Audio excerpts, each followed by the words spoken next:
사무엘상 13장 16절부터 23절 말씀 마음을 집중하시고 함께 읽어보십니다.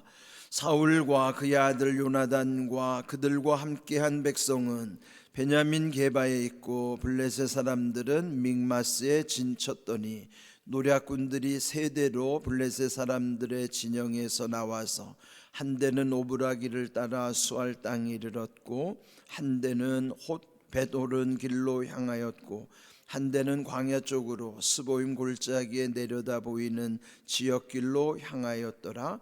그때에 이스라엘 온 땅에 철공이 없었으니 이는 블레셋 사람들이 말하기를 히브리 사람이 칼이나 창을 만들까 두렵다 하였음이라.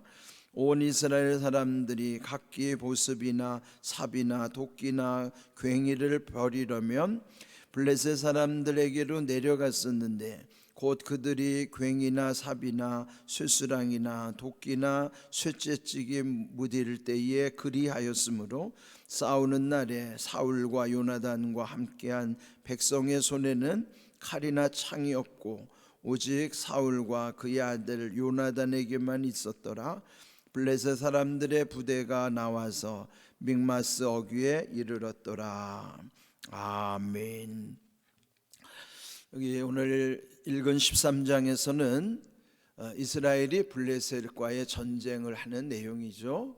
근데 사울이 왕이 된 지 2년 차 되는 해에 블레셋이 공격해오는 위기를 맞게 된 것이죠. 네, 물론 이때 사울이 왕이 된 것은 그 백성들에게는 큰 희망이었습니다.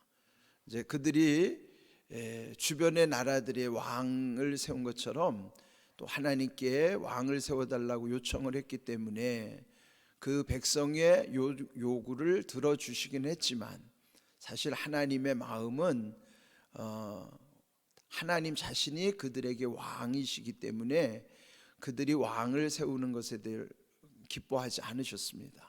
그렇지만 하도 간곡히 요청을 했기 때문에 결국은 그들이 원하는 왕을 세운 것이 사울이라는 인물이에요.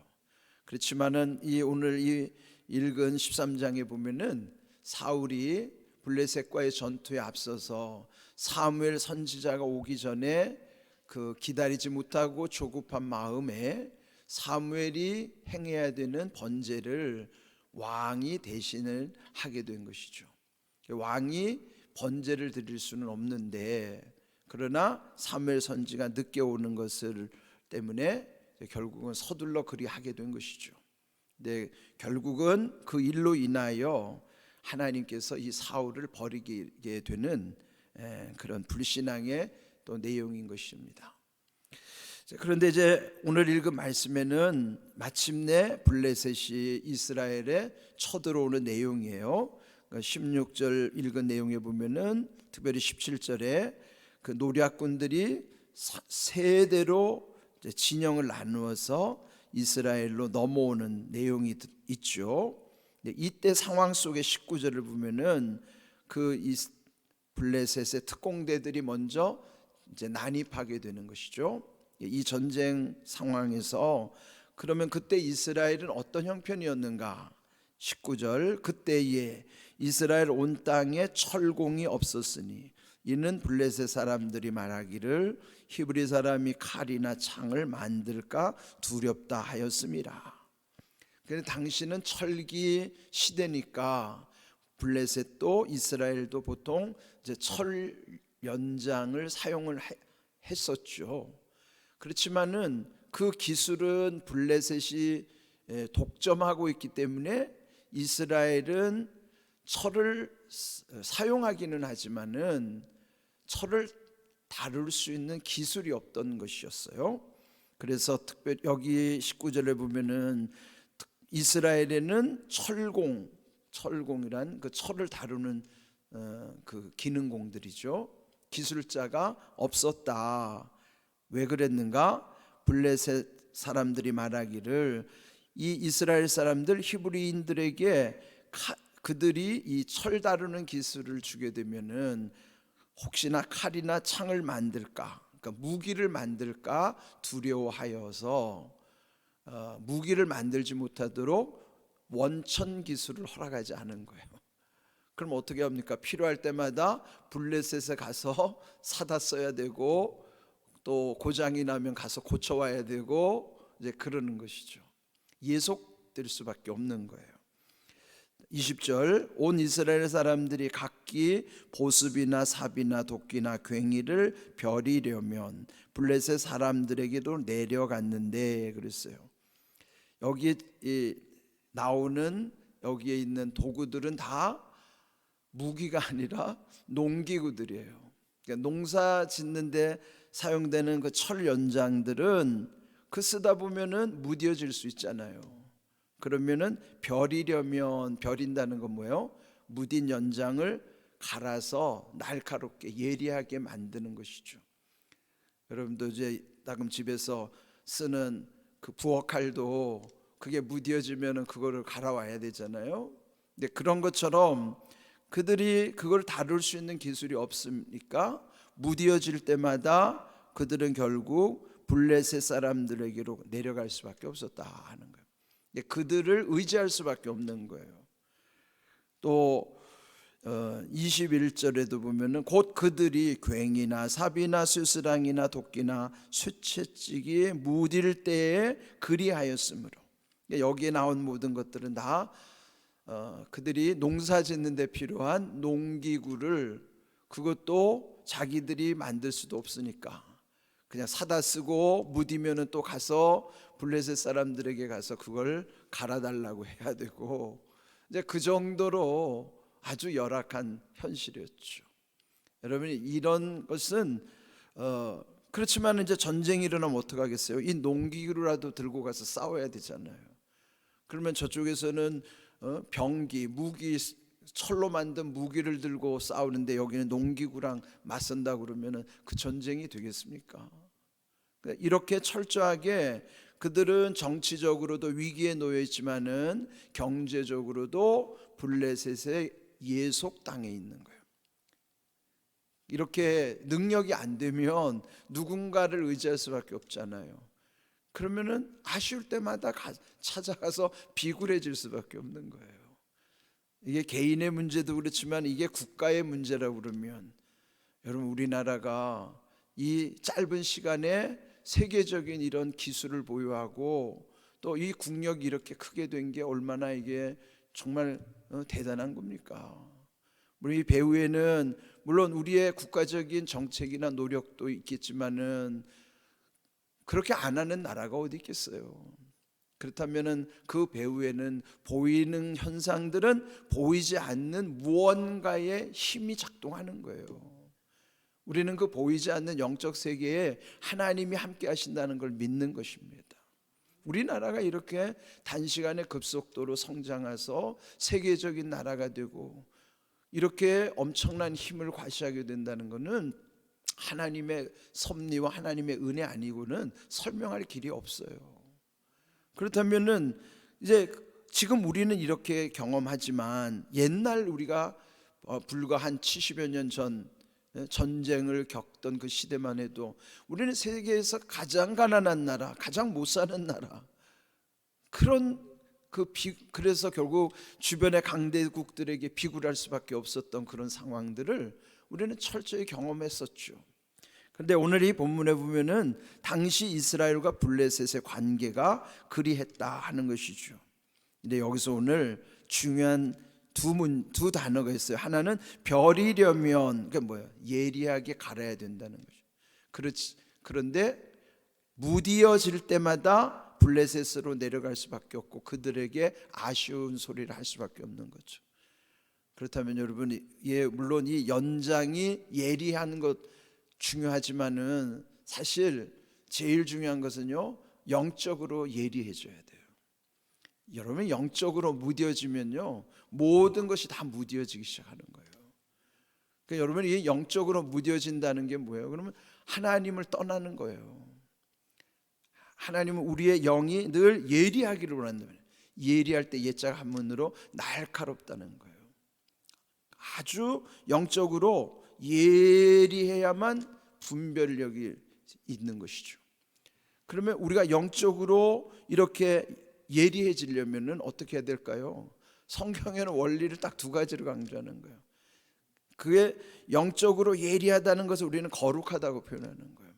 거룩해지면은 죄에 대해서 아주 민감해져요. 그리고 그 거룩함 자체가 능력이기 때문에 죄를 끊어내는 힘을 얻게 되는 거죠. 그러니까 우리 자신들이 영적으로 무뎌지지 않으려면 어떻게 할까요? 하나님의 말씀과 기도로 거룩하여짐이라 그랬죠. 하나님의 말씀을 통해서 분별의 지혜를 얻게 하시고 기도를 통해서 하나님이 감당할 수 있는 능력을 주시기 때문이에요. 말씀은 지혜요, 기도는 능력이에요. 그래서 말씀의 지혜와 기도의 능력을 의지할 때만이 성도는 더욱 거룩해져 가는 것이고, 더욱 거룩해질수록 하나님이 주시는 지혜와 능력을 힘입어서 세상을 감당하게 하시는 거예요. 우리가 예리할 수 있는 것, 우리가 이 무뎌지는 영을 벼릴 수 있는, 여기 벼리려면 했죠. 벼린다는 거예요. 그걸 갈아내는 거예요. 그렇게 할 수 있는 것은 우리의 자신에게 있어서 하나님이 주신 것은 디모데전서 4장 5절 말씀처럼 하나님의 말씀과 기도로 거룩하여짐이라는, 거룩하면 뭐예요? 영적으로 예리해진다는 거예요. 그래서 우리가 늘 말씀을 사모하고, 물론 이렇게 말씀을 듣는 것도 중요하지만 매일매일 일상 속에서 여러분 성경에서 묵상해야 돼요. 말씀 듣는 거 중요하죠. 그렇지만은 여러분이 직접 말씀을 찾아 읽어야 돼요. 말씀 묵상하는 가운데 하나님이 깨닫게 하시는 은혜가 얼마나 많은지 몰라요. 말씀 속의 지혜를 통해서 분별력을 주시는 거예요. 그리고 그 말씀 붙잡고 기도하면 하나님이 능력을 더하시고 응답을 주시고 그러는 거예요. 그러니까 여러분 성도는 말씀과 기도의 능력으로 살아가는 것이죠. 지금 이들이 이스라엘이 블레셋과 전쟁을 하면서도 이렇게 지금 비굴해지는 것은 하나님과의 관계에서부터, 쉽게 표현하면 영적으로 무디어졌기 때문이에요. 그래서 여러분 영적으로 예리해져야 돼요. 예민해져야 된다고. 그래서 오늘 이 말씀 속에서 무디어질 때, 오늘 제목처럼 무디어질 때 어떻게 해야 된다고 그랬어요? 말씀과 기도의 능력으로 회복해야 된다고요.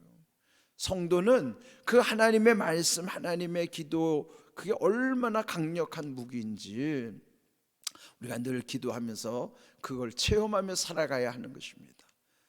중세 때 전해져 내려오는 이야기예요. 중세 때 중세는 신앙이 타락하던 시대잖아요. 그때 신앙을 지켰던 거는 수도원 운동이 큰 역할을 했어요. 세상과 분리돼서 산속 깊은 곳에 수도원을 짓고 그 수도원 영성 속에 그 수도사들이 신앙을 지켜갔던 거예요. 그들은 늘 이 말씀을 묵상하는 것과 노동하는 것이 그들의 삶의 대부분이었어요. 그들은 늘 하나님께 예배하고 기도하고 묵상하고, 그리고 시간 남으면 이제 노동하고 농사 지으면서. 그런데 이제 가을에 추수 때가 됐는데요, 수도사들이 이제 넓은 들판에 추수를 나가는 거예요. 그런데 어떤 수사는 저녁이 늦을 때까지 쉬지도 않고 일만 하는 거예요. 근데 어떤 또 다른 수도사는요, 틈틈이 쉬면서 일을 한 거예요. 그리고 이제 저녁이 될 때 다시 수도원으로 돌아올 때 그 수확한 양을 보니까요, 쉬지도 않고 일한 수도사가 더 많이 곡식을, 낫가리를 쌓아놨을 것 같은데 그렇지 않았어요. 틈틈이 쉬면서 일한 수도사가 배나 월등히 많은 낫가리가 올라가 있는 거예요. 이렇게. 그러니까 우리 생각으로 보면은 쉬지 않고 계속 일만 한 사람이 수확량이 더 많아야 그게 맞지 않아요? 쉬지도 않고 일만 했으니까 월등히 더 많은 수확을 거둬야죠. 그래서 그때 돌아오면서 이 쉬지도 않고 일한 수사가 물어본 거예요. 그 동료에게, 어떻게 자네는 쉬면서 일했는데 나보다도 더 많이 수확했는가? 그때 하는 말이, 나는 이 낫이 무디어질 때마다 틈틈이 쉬면서 낫을 갈았다네. 여러분, 이 사람은 열심히 일만 했지만은 이 낫이 무디어져 가지고 그 무딘 칼로 열심히 일을 했는데도 그뭐 일 하나만 하죠. 근데 이 사람은 낫이 무디어질 때쯤 되면은 쉬면서 힘을 보충하기도 했지만은 쉬면서 낫을 예리하게 가는 거예요. 그러니까 쉬면서 힘을 얻고 낫이 예리하니까 얼마든지 더 능력이 나타나는 것이죠. 이게 뭘 의미할까요? 주의를 안 지키고도 열심히 일만 하는 사람이 잘 될 것 같죠? 그렇지 않아요. 여러분, 쉰다는 것이 단순히 쉬는 게 아니에요. 쉬는 것은 하나님 앞에 예배하는 안식의 의미가 있기 때문에 안식 속에는 우리의 영을 예리하게 하시는 거예요. 예? 그는 지금 우리가 쉬면서 그냥 쉬는 게 아니라 예리하게 낫을 가는 중이에요. 뭐예요? 말씀과 기도로 우리의 영을 예리하게 하는 시간이에요. 그러면은 세상을 이길 힘이 더 강력해지는 것이죠. 여러분, 무조건 일만 한다고 잘 되는 게 아니에요. 쉴 때 쉬면서 하나님께 은혜를 구하면서 낫을 가는 거예요. 예리하게 하는 거예요. 말씀과 기도로 여러분의 영을 예리하게 갈아야 되는 거예요. 그래야 세상을 이기는 거예요. 그래야 하나님이 더 큰 능력을 주시는 거예요. 오늘 여기 주신 말씀, 무디어질 때 그들이 그냥 어쩔 수 없이 그냥 또 블레셋으로 내려가는 것처럼 여러분의 영이 무디어지면 자꾸 사람을 찾아가는 거예요. 엉뚱한 일만 자꾸 하는 거예요. 그러나 여러분의 영이 예리해지면은 사람을 의지하지 않아요. 하나님만 의지하는 거예요. 여러분들 기도하십시오. 말씀과 기도로 거룩하여진다는 사실을 기억하시고, 여러분의 영이 무디어질 때쯤 되면은 또다시 말씀과 기도로 여러분의 영을 예리하도록 그렇게 하나님께 지혜를 구하십시오. 말씀의 지혜와 기도의 능력이 성도들이 세상을 이기는 비결이라는 것 기억하시고, 이들이 지금 블레셋과의 싸움에서 얼마나 비굴한 상황에 처해 있는가. 성도는요, 세상을 향해서 당당해지려면은 하나님 앞에 먼저 여러분 우리가 이렇게 겸손하게 은혜를 구해야만 하는 것입니다. 이런 귀한 은혜 가운데 여러분의 올 한 해의 모든 삶이 영적으로 예리함 가운데 세상을 감당할 수 있는 하나님의 지혜와 능력이 우리 모두에게 임하기를 주님의 이름으로 축복합니다. 아멘.